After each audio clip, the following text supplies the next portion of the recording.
everyone, my name's Danielle. I'm a writer, I'm a reader, I'm a student, and something that you may not know about me is that I started my writing journey through roleplay. So I always liked role-playing and I got into it in the early 2010s. I joined because of the selection. Wasn't really a fan of the series, however, the community that it's brought out, that was pretty god tier. So selection roleplays were a thing on Instagram. Pretty much it was, you would roleplay with other people and it was like you were in competition with other people so that you can date this one guy. I looked it up. Apparently some people are still doing selection roleplays, which is bizarre. So I feel like most people grew out of roleplaying, and the few that didn't ended up migrating to Reddit or Discord. You'll see a familiar theme, and that all throughout my roleplaying experience, I pretty much exclusively did literate roleplay. So it's just like what you would think would be roleplay, but you just type it out instead of saying it verbally. Obviously, this was way more comfortable for me because talking to people verbally requires a bit more effort than just typing away. I was able to edit any typos that I made, and it allowed me more response time as well. And it's easy to understand how that sparked my love for writing. I feel like a lot of writers, they get their start in fan fiction.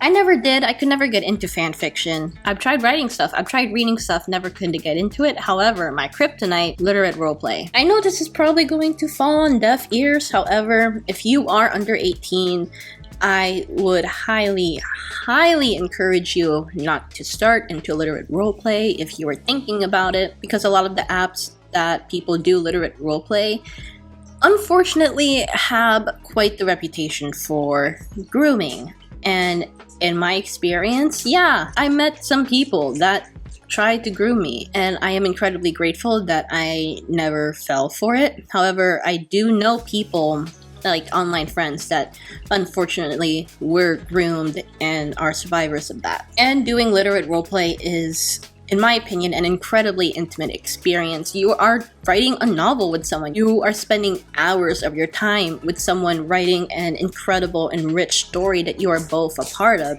In my experience, it's inevitable that you will become friends, sometimes with other people that might lead to romance. And some people are just there to take advantage of young people. So that is why I am taken from someone who did roleplay at a pretty young age. Don't fucking do it until you're 18. Stick with Dungeons and Dragons with your close friends. For the love of God, never fucking ERP, ever. Even if you're an adult, even if you're 18 and over. I have heard one too many horror stories of people, adults, realizing that their ERP partners ended up being like 15, 16 the entire time. That's fucking horrifying, actually. Just the emotional repercussions on that minor. Additionally, the legal repercussions on you. That's horrific. You can get in a shit ton of trouble for that. Especially with teenagers lying about their age in the role-playing community. It's a thing where people will lightheartedly come to celebrate their 18th birthday after like 3 or 2 18th birthdays. Teenagers lie about their age all of the time in the role-playing community, and it is your job as an adult to be responsible and to do your due diligence. Doing ERP with anyone is not worth it, because like, sure, you're getting off, but like at what cost? There are tons of sources on how to get started into doing lit RP if you guys are interested. However, as I learned to lit RP, I doubly taught myself how to write pretty much. I would call myself semi-literate to literate RPer, meaning that at a minimum, I might write just 1 paragraph, at a maximum 5 paragraphs of lit RP. One thing that I dislike about the RPer community is that it greatly values quantity over quality.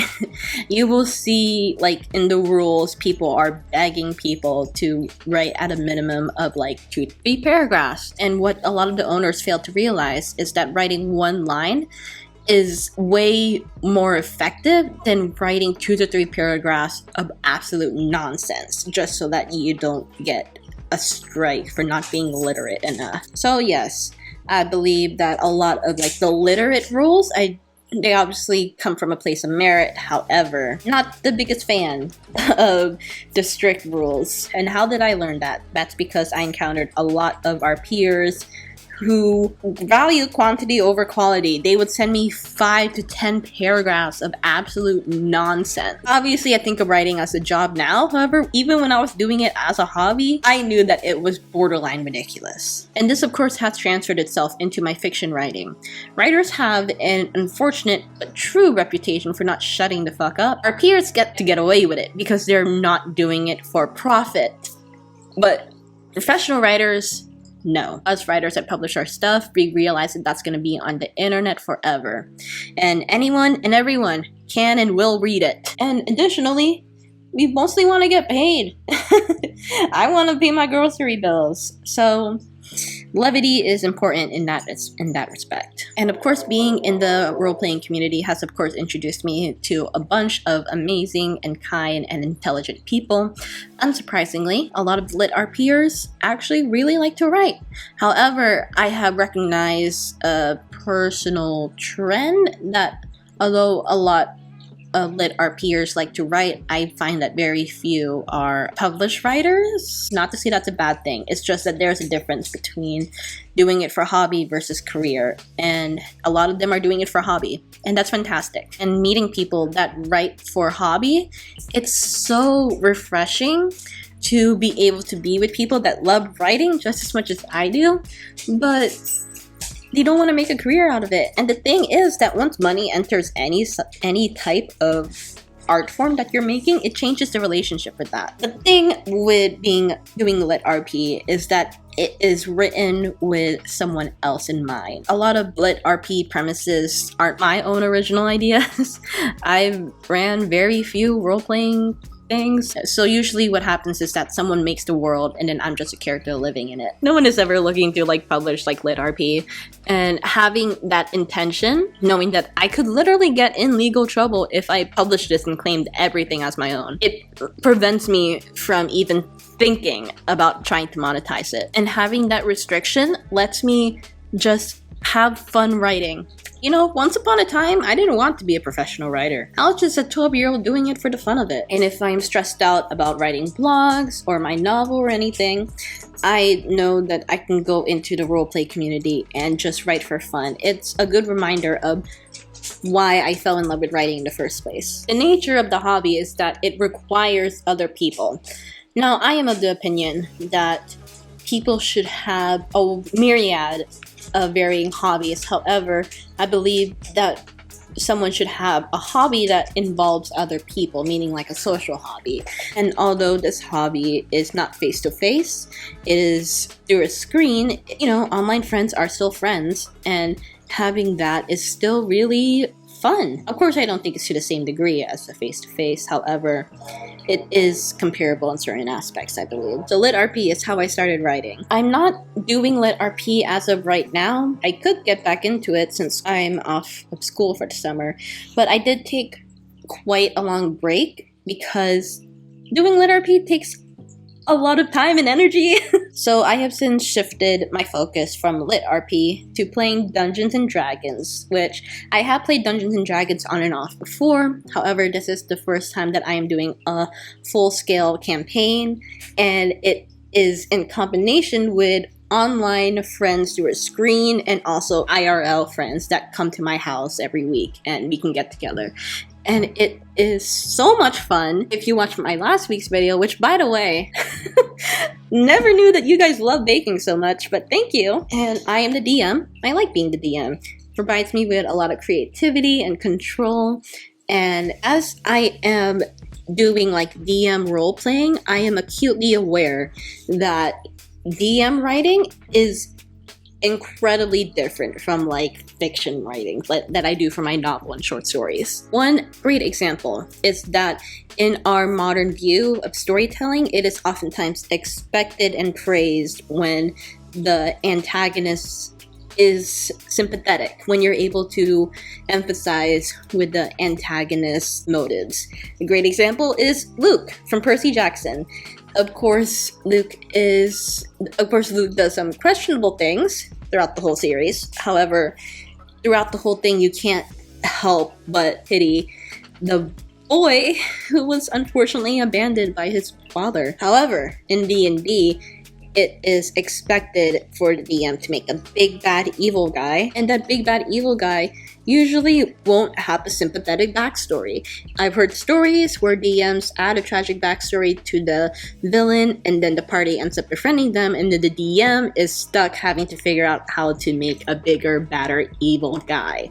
There seems to be a trend within D&D parties that, for the most part, they just want a big, bad, evil guy to fight against and hate. And that's perfectly fine. That is a-okay with me. It's not my job to understand other people. It's just my job to cater to that. As I've started listening to more D&D podcasts, it has since taught me that D&D is a medium of storytelling and art. I knew that like podcast stories existed, but I never in my right mind would have discovered that D&D could be an actual story and an art form all on its own. My experience in novel writing far outweighs my experience in D&D writing, but I'm super eager to find out more about this amazing and fantastic art form. I have only listened to like a couple podcasts, and it is a fantastic array. People that make amazing campaigns, these are voice actors. These are kids, writers, script writers, and I'm eager to learn how to craft a compelling story with the help of some amazing friends that actually, most of them are not writers. Only one of them is. I think that it's going to be incredibly interesting to see how it turns out. Having that distinction and also not monetizing it, it also has helped me realize that this is just for fun. Now, writing things in roleplay, it has taught me the difference between novel writing and role-playing. And neither one is more valuable than the other. Both are valuable and worthwhile skills to learn if you're interested. And learning the two alongside one another has made me a better writer. And it was role-playing with people who wrote for hobby versus those for profession where I was able to analyze those differences and thus improve my skill in both areas. And I wouldn't be the person I am without the role-playing community. Like, the role-playing community played a huge impact on my old friendships and the people that I still talk to this day. I know that Lit RP gets a lot of flack, and rightfully so. There are truly some cruel monsters in those trenches. There are good people in the community, and I have thankfully found a lot of them. One of the best parts of it is role-playing with a few strangers, only to discover that a few months later, you guys are best friends. I don't know what the point of this video is. Go roleplay, write fanfiction, indulge in what originally got you into writing. I know that a lot of people are like ashamed of their fanfiction, which is tragic actually. And I think that I also made this because I wanted to destigmatize like the shameful beginnings of many writers as well. Obviously that's ridiculous. You write what you want to write, and if you're having fun at the end of the day, some of us made furry fan art, some of us wrote Lemon's fanfiction, some of us wrote Lit RP that was heavily based off of The Bachelor. So yes, thank you for watching and learning about my start in writing, the very beginnings. I would greatly appreciate if you subscribe, like, and comment. I am hoping to upload videos every Monday at 5 p.m. Pacific Standard Time. And yeah, thank you so much for watching. Bye.